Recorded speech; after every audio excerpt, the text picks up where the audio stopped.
धर्म के लोग और दूसरे धर्म के लोग भी क्या होता है कि जब हमको विद्या का ज्ञान नहीं होता है, इनको कम पड़ेगा, अभी और देना पड़ेगा इनको अभी। नो पश्चात ब्रह्म विदुषका सुरगणा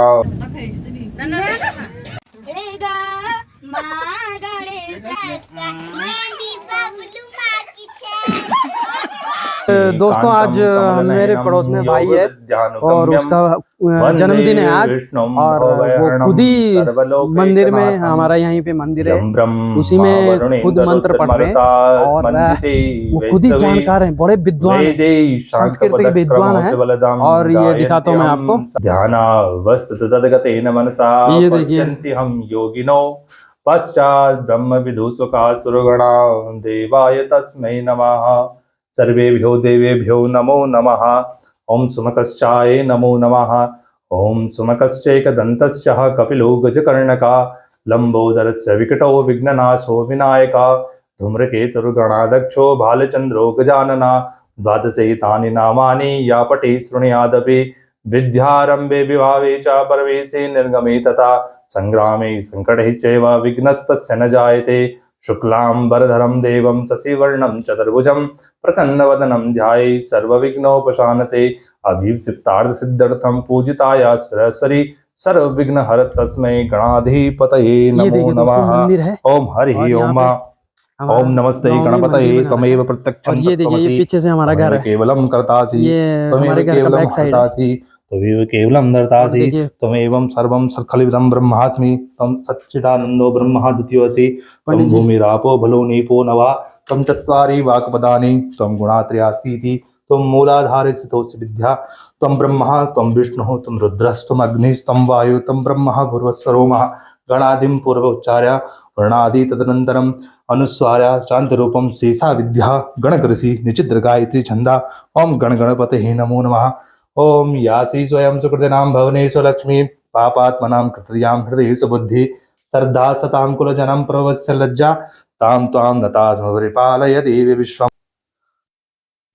और अब पंडित जी मेरे पे तिलक लगा रहे हैं। ओम गंधद्वारां दुरादर्शां नित्यपुष्टां कृष्णी सर्वभूतानां जन्मदिन की बहुत बहुत बधाई, बहुत बहुत धन्यवाद आपको। प्रसाद ग्रहण कीजिए। धन्यवाद धन्यवाद। हनुमान जी प्रसाद प्रसादम सर्व दुखाना महानित्योपजायते। देखिए हर चीज का मंत्र है इनके पास। तो दोस्तों भाई यहाँ पे आया था अपना जन्मदिन की पूजा करने खुद ही, और इनको काफी ज्ञान है संस्कृत का, और अभी इनसे पूछते हैं इसके बारे में। नमस्कार, मैं दीपक रतुड़ी। बचपन से ही मैं संस्कृत के छात्रावास में था, तो संस्कृत पढ़ने की रुचि मुझे बचपन से ही थी। तो जैसे सामान्य विद्यार्थी रहता है वैसे ही हमारा जीवन भी सामान्य ही रहा है। अपना जन्मदिन स्वयं इसलिए ही पूजा जा रहा है क्योंकि संस्कृत का थोड़ा बहुत ज्ञान होने के कारण, और हम सनातनी हैं, हिंदू हैं, तो हम लोगों को संस्कृत का सामान्य ज्ञान होना चाहिए ताकि हम अपने घर में जो सामान्य सी पूजा होती है वो कर सकें। देवी की पूजा हो गई, भगवान की पूजा हो गई, गणेश जी की पूजा हो गई, शिव की पूजा हो गई, ताकि हमको सामान्य सी चीजों के बारे में पता रहे। हम कभी कभी देखते हैं घर में कि हमारी माता बहनों का व्रत होता है और उसके लिए भी हमको आरती के लिए भी तरह तरह के लोगों को रखते हैं, पर सामान्य सी जैसे कि आपने आरती कर दी, आरती के बाद आपने सामान्य से कुछ मंत्रों को उच्चारण कर लिया, तो सामान्य से मंत्रों को उच्चारण आपको करना चाहिए। गाँव में तो ये सारी की सारी चीजें आपको बड़ी आसानी से मिल जाती। लोग भी काफी अच्छे होते हैं और सच्चे होते हैं, तो पूजा और कर्म ये दोनों आपके बीच में है। तो पौरोहित्य कर्म व्यक्ति का स्वयं के लिए होना चाहिए, ना कि दूसरा कर्म कांड के लिए। और शहरों में जैसे आजकल पूजा के नाम पे काफी ऐसा देखने में आया है कि लोग कुछ भी करके चले जाते हैं, कुछ भी बोल देते हैं, लोग उसी पे रहते हैं। तो इसलिए हमको जरूर जैसे, तो मेरा मानना यह है कि आप लोगों को दुर्गा सप्तशती का ज्ञान होना चाहिए थोड़ा बहुत, जिसमें देवी के मंत्र हों जी, शिव जी के 2-3 स्तोत्र जैसे नागेंद्र हाराय हो गया, नमामि समीसान हो गया, जटाटवी गलज्ज्वला हो गया, इन सब के बारे में थोड़ा थोड़ा सामान्य जानकारी होनी चाहिए। आरती आपको ओम जय जगदीश हो गया, गणेश जी की आरती हो गई, ये सारी की चीजें आपको थोड़ा बहुत आनी चाहिए ताकि जब आप अपने घर में कुछ कार्य करें आप इन सब चीजों को कर सकते हैं। और व्यक्ति को पूजा पाठ इसलिए भी करनी चाहिए ताकि उससे वो मानसिक शांति उसमें रहे। सुबह आप उठें, आराम से पूजा करें, 1-2 श्लोक बोलें, मंत्रों को उच्चारण करें, ताकि हमारी जो आने वाली पीढ़ी है वो इस चीज को समझ पाए कि पूजा करना केवल भगवान को प्रसन्न करना नहीं है, पूजा करना आपकी आत्म शांति के लिए है। जीवन में दो चीजें हैं, सुख और शांति। सुख आपको हर चीज से मिल सकता है, पर शांति आपको आध्यात्म से मिलेगी। और आध्यात्म से जोड़ने के लिए किसी पंडित की आवश्यकता नहीं है। आध्यात्म आप तब जोड़ सकते हैं जब आप स्वयं इन सब चीजों से जुड़े। धन्यवाद। और एक सवाल और है जी, जैसे आजकल के बच्चे थोड़ा गलत रास्ते पे जा रहे हैं, तो उसके लिए आप कुछ बोल सकते हो पेरेंट्स को? हाँ, जैसे कि आजकल क्या है, आजकल बच्चों में देखा जा रहा है कि फोन के वजह से काफी डिस्ट्रैक्ट हो चुके हैं बच्चे।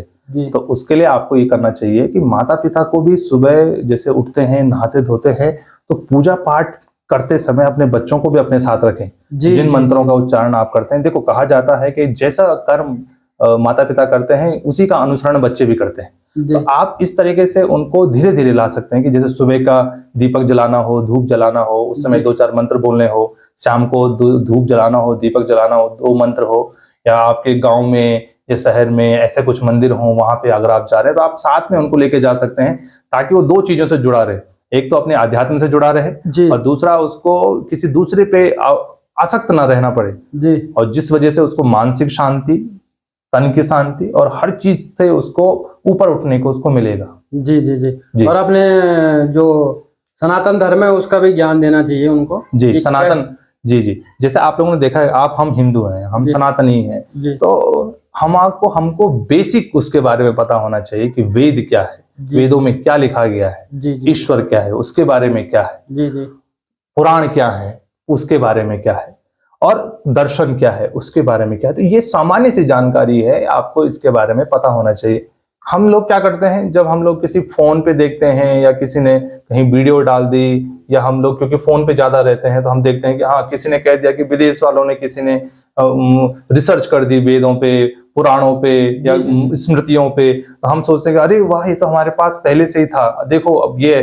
तो आपको खुद स्वयं उसको पढ़ना चाहिए, चीजों के बारे में जानना चाहिए। मैं थोड़ा बात काट रहा हूँ आपकी। जी, मैं यही आपसे ये भी पूछना चाह रहा था कि जैसे जो अन्य धर्म के लोग हैं और वो हमारे धर्म वालों को बेवकूफ बना लेते हैं कि देखिए आपके ग्रंथों में ऐसा लिखा हुआ है और ये गलत है, तो वो वैसा होता नहीं है। तो इस बारे में आप क्या कहना चाहते हो? देखो क्या होता है कि बहुत सारे लोग, बहुत सारे हम अपने ही धर्म के लोग और दूसरे धर्म के लोग भी, क्या होता है कि जब हमको विद्या का ज्ञान नहीं होता है, किसी चीज का ज्ञान नहीं होता है, तो कोई भी हमको बेवकूफ बना के चला जाता है। इसके लिए सबसे ज्यादा महत्वपूर्ण बात यह है कि जब भी आप किसी पुस्तक को पढ़े संस्कृत की, तो आप उसके मूल टेक्स्ट जो आपका संस्कृत है उसको पढ़ें, उसकी लाइनों को कोटेशन करें। कभी कभी लोग गीता के श्लोकों को लेते हैं और अन्यत्र उनका उदाहरण दे देते हैं, कभी आप वेदों का लेते हैं अन्यत्र ले लेते हैं। तो आप उनके मूल टेक्स्ट पे जाइए, आप उसकी मूल संस्कृत को पढ़िए। अगर आपको संस्कृत का ज्ञान नहीं हो पा रहा है, तो आप गीता प्रेस गोरखपुर की जो पुस्तकें हैं उनको पढ़िए, उनमें देखिए आप सटीक उदाहरण आपको उसमें देखने को मिलेगा। जी। मैं वही कहना चाह रहा था कि वो जो गीता मिलती है, एक इस्कॉन वाली भी है। इस्कॉन वाली जो गीता है, इस्कॉन वाली गीता में क्या है कि उसमें जैसे कोई श्लोक है, जैसे पहला श्लोक है कि धर्म क्षेत्रे कुरुक्षेत्रे संवेता युत्सवा मामका पांडवश्चैव किम कुर्वत संजय। अब इसका जो अनुवाद होना चाहिए, सामान्य व्यक्ति जो संस्कृत नहीं जानता है, तो आप गीता प्रेस गोरखपुर से उसको देखिए, उसका लाइन और अनुवाद आपको 2-3 लाइनों में मिलेगा। पर आप अगर इस्कॉन वाले पे जाएंगे तो आपको उस पे अनुवाद बहुत ही विस्तृत मिलेगा। गीता क्या कहता है? गीता कहती है कि यथेच्छसि तथा करो। कृष्ण ने अर्जुन को सब कुछ समझाने के बाद कहा कि यथेच्छसि तुम तथा करो, कि मैंने तुम्हें सब समझा दिया है, अब आप तुम्हारी इच्छा है कि तुम्हें क्या करना है और क्या नहीं करना, वो तुम पे छोड़ देना है। तो व्यक्ति का जीवन भी ऐसे ही है, वो तमाम प्रकार के कर्म करता है। माँ बाप भी एक बार ही आपके साथ रहेंगे, भाई बहन भी एक बार आपके साथ रहेंगे, पर कुछ जो आपको डिसीजन लेने वो आपको स्वयं लेने पड़ेंगे, तो वो स्वयं आप कैसे सीखोगे? तो गीता इसलिए कहती है कि आप स्वयं चीजों को करें, मैनेजमेंट उसमें सिखा रखा है। जी। ऐसे बहुत सारी हमारे पास जो संस्कृत की पुस्तकें हैं या संस्कृत के जो ग्रंथ हैं, उन हर किसी ग्रंथ में यही समझा रखा है कि आप चीजों को समझें, कहानियों को देखें, अनुवादों को देखें, अनुवाकों को देखें, अध्यायों को पढ़ें और अपने जीवन में उसका अनुसरण करें कि मेरे पे वो किस तरीके से लागू होता है, ना कि किसी दूसरे व्यक्ति पे लागू होने के बाद। जी जी। और एक सवाल और है जी। जी। तो उनके लिए आप क्या कहेंगे जो हमारे सनातन धर्म पे गलत टिप्पणियां करते हैं? किसी ने एक बार आपने न्यूज सुनी होगी कि गीता फाड़ दी, मंत्री लोग, या फिर मैंने सुना था न्यूज में जी, गीता फाड़ दी, वो उस वाले श्लोक के लिए कि नारी और शूद्र ताड़न के अधिकारी। हाँ, वो मैं माफी चाहता हूँ आपके, मैं बात काटता हूँ। वो रामचरितमानस में है जी कि ढोल गंवार शूद्र पशु नारी ये सब हैं ताड़न के अधिकारी जी। तो संस्कृत का एक सबसे बड़ा महत्वपूर्ण बात यह है कि जो शब्द है, शब्दकोश बहुत बड़ा है और शब्दों का ऐसा प्रचलन है, ऐसा नियम है कि एक शब्द के अनेक अर्थ हैं और जो कम समझदार व्यक्ति होते हैं वो एक शब्द को उठा करके और वो ताड़न शब्द का मतलब को लेकर के उन्होंने काफी उस पर विवाद खड़ा कर दिया, जबकि काफी जो अच्छे विद्वान लोग हैं जो इस बात पर काफी चर्चा कर चुके हैं और जो काफी संगोष्ठियों में बैठते हैं, संस्कृत के जानकार लोग हैं, उन सब ने कह दिया कि ताड़न का मतलब अच्छी प्रकार, भली प्रकार उस चीज को देखना है। तो ढोल हुआ, गंवार हुआ, पशु हुआ, शुद्ध हुआ, स्त्री हुई, इन सबको एक दृष्टिकोण में रख करके, सही दृष्टि में रख करके, और वो उस ताड़न शब्द का मतलब है। तो इसीलिए कहा जाता है कि आप जो मूल टेक्स्ट है ना, आप उसको पढ़िए, जो पुस्तक है उसका जो अनुवाद है उसको देखिए, और जो उस शब्द का अनेक अर्थ हो सकते हैं, आप कौन से वाले अर्थ को लेते हैं। हमारे हिंदू सनातन में यही एक समस्या है कि लोग, कोई भी बाहर का आक्रांता आकर के ये कहता है कि लो जी तुम्हारी पुस्तकों में ये लिखा हुआ है, तुम्हारी पुस्तकों में ये लिखा हुआ है। जी जी जी, तो आजकल वही समस्या ज्यादा है जी। तो इस चीज को समझने के लिए हमको थोड़ा बहुत पढ़ना पड़ेगा, खुद पढ़ना पड़ेगा, खुद पढ़ना। देखो, काम हर कोई व्यक्ति कर रहा है, कोई होटल में कर रहा है जी, कोई टीचर है, कोई होटल मैनेजर है, कोई इंजीनियर है, कोई डॉक्टर है।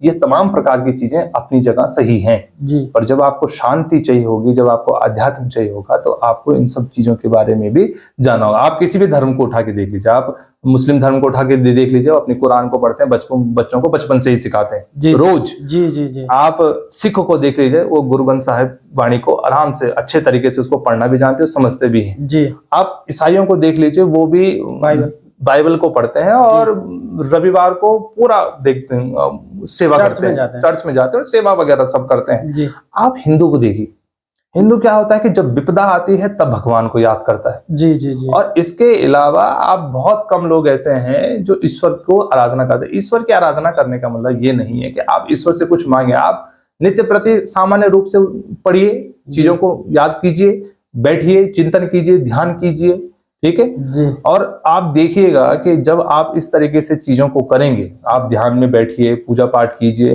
तो पूजा करने का एक सबसे महत्वपूर्ण मैं बात आपको कहना चाह रहा हूं आपके चैनल पे आज जी। आप जैसे दिन भर तमाम प्रकार की चीजों से उलझे हुए, आप कुछ काम कर रहे हैं, घर हुआ, प्रॉपर्टी हुआ, तमाम प्रकार की चीजें, आपके दिमाग में बहुत सारी उलझनें चल रही हैं जी।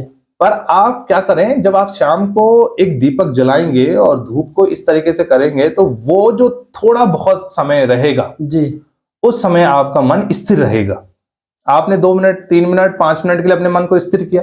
अब आप सोचिए कि आप अगर थोड़ी देर किसी स्तोत्र को पढ़ रहे हैं, किसी मंत्रों का उच्चारण कर रहे हैं, तो आप सोचिए कि आप कितने समय तक उन सारी चीजों से निजात पा सकते हैं, उन सारी चीजों से आपको अपने आप को अलग कर सकते हैं जी। तो मेरा सबसे निवेदन ये है कि आप थोड़ा सा जरा पढ़िए और चीजों को जानिए। कोई व्यक्ति अगर किसी भी चीज के बारे में कुछ कहता है तो बड़े शांत होकर के चुपचाप रहिए, ज्यादा उसमें कहने की जरूरत नहीं।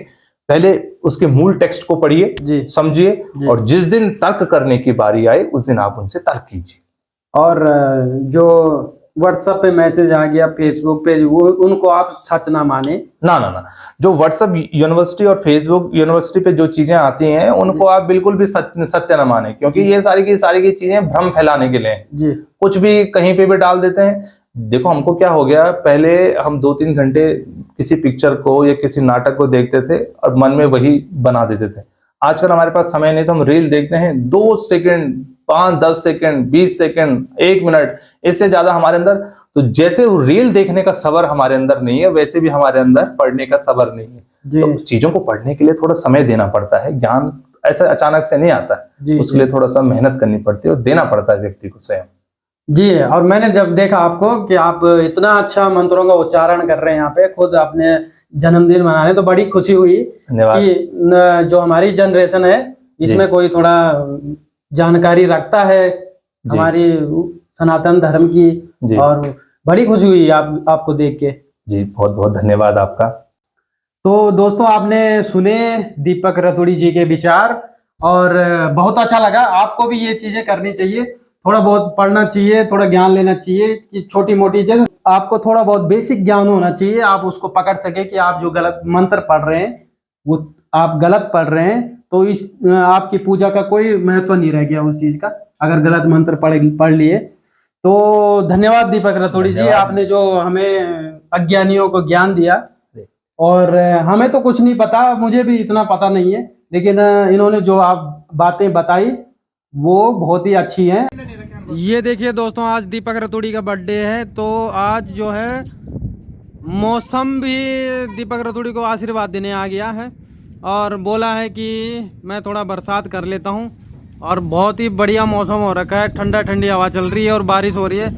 उधर सामने जो पहाड़ों में है, वो सामने पहाड़ दिख रहे होंगे, वहाँ पे बारिश होनी चालू हो गई है, अब यहाँ होने वाली है अब थोड़ी देर में। ये देखो दोस्तों, बारिश होने लगी है, बिजली चमक रही है, कड़क रही है और ये बारिश शुरू।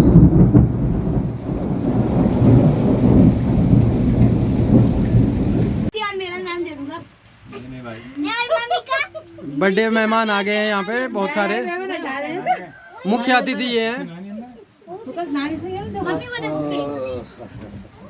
सब बच्चे आ गए। अब काटते हैं केक। आपकी वीडियो बनने लग गई अभी से। हाँ, और क्या वीडियो नहीं बनेगी।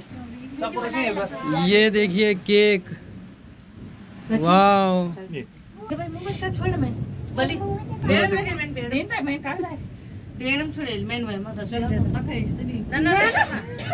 चलो काटो भैया, काटो। Happy birthday to you, happy birthday to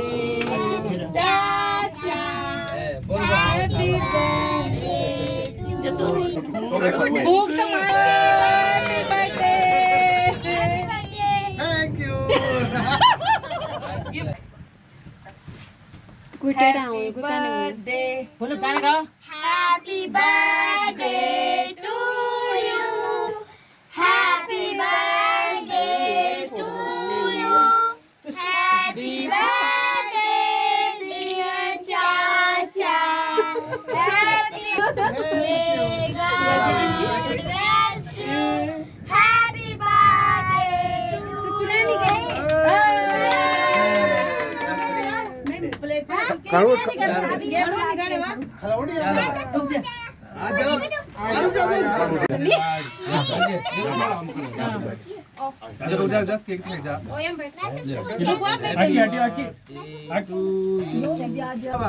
अब बैठ जा।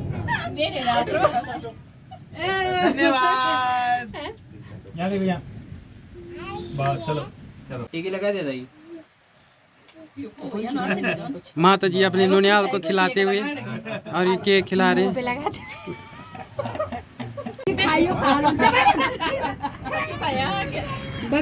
बच्चों को सब्र नहीं हो रहा है, केक मांग रहे हैं।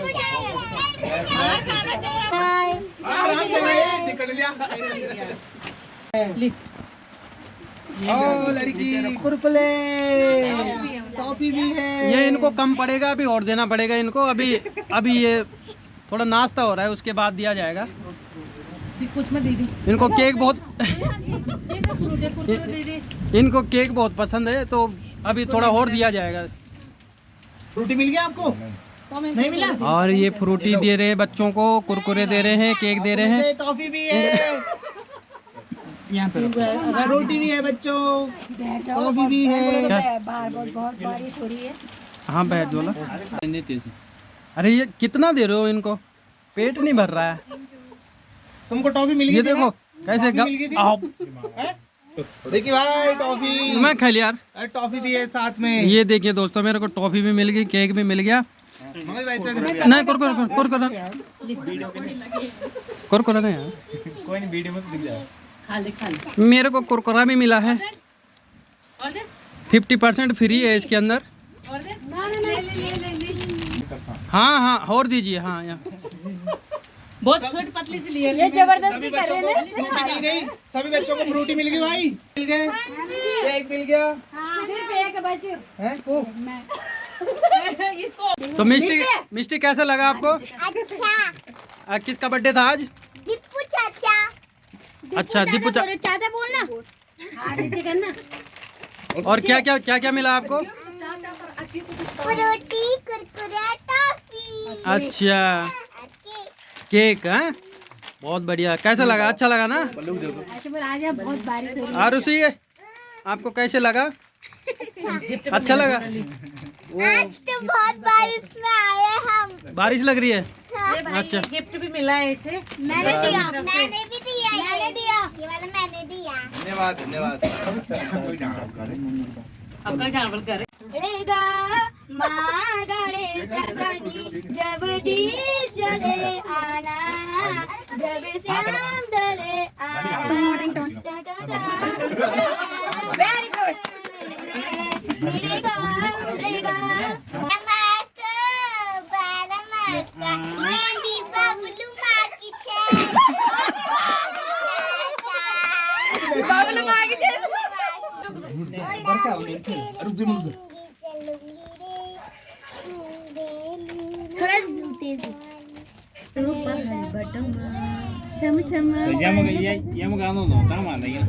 कॉफी में चढ़ू है। बस ठीक है। मैं डांस कर दूं।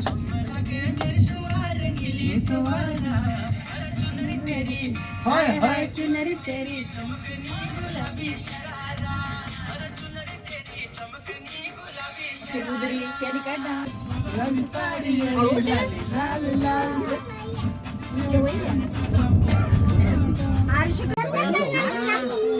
चलो भैया बर्थडे हो गया, अब खा पी के चल रहे हैं घर।